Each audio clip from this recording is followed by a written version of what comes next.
I intend to vote against this nominee.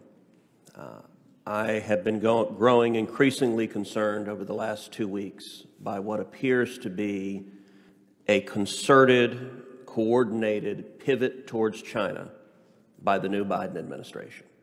We've been seeing nominee after nominee embracing China more closely. We've seen multiple nominees refuse to answer whether they would keep Huawei or other listed companies on the entities list. One after the other, the nominees are all refusing to answer that.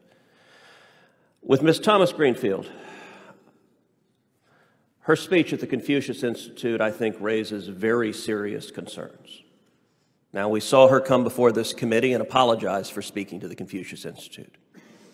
Say it was a mistake. Say she was horrified by what she saw.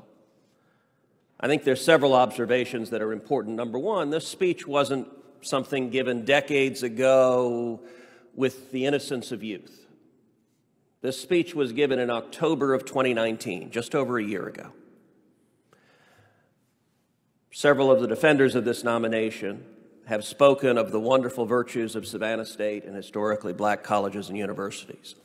Unquestionably, historically black colleges and universities play a pivotal role in our country, and speaking at Savannah State or any other university is a terrific thing. But she didn't go speak at Savannah State or any other university. She went to a Confucius Institute.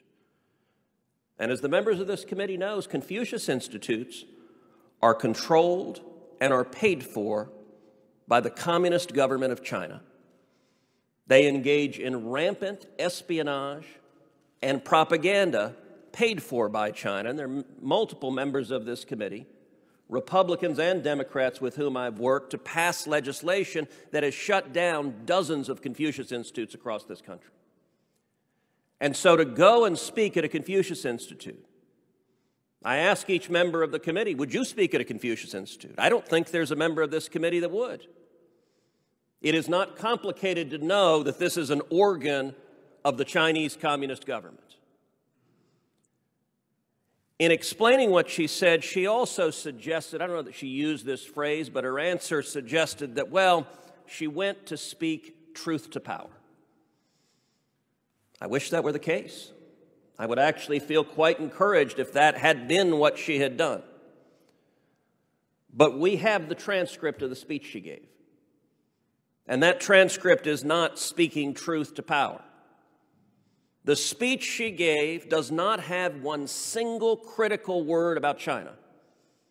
By the way, she didn't give a speech about historically black colleges or universities. She was talking about China to the Confucius Institute. She knew who she was talking to. And the text of the speech, I don't believe it would have read differently if the Confucius Institute had written it. Because the text of the speech, not only does she not call out China's genocide, not only does she not call out the murder, the torture, the lies. Not only does she not call out the debt traps and captivity that China is using in Africa and throughout the developing world, but she praises China's Belt and Road Initiative. This committee has worked together. The BUILD Act, which this committee moved forward, was designed to combat the Belt and Road Initiative. Her speech praises the Belt and Road Initiative and says that America needs to follow China's example. I would also note that her speech was not a one-off. I put out a whole series of remarks that Ms. Thomas-Greenfield has made over the decades, repeatedly apologizing for China, saying we're not competing with China, which she said multiple times. At another time, she says that she viewed her role as, quote, to ensure that they have the capacity to strike and negotiate better deals with the Chinese.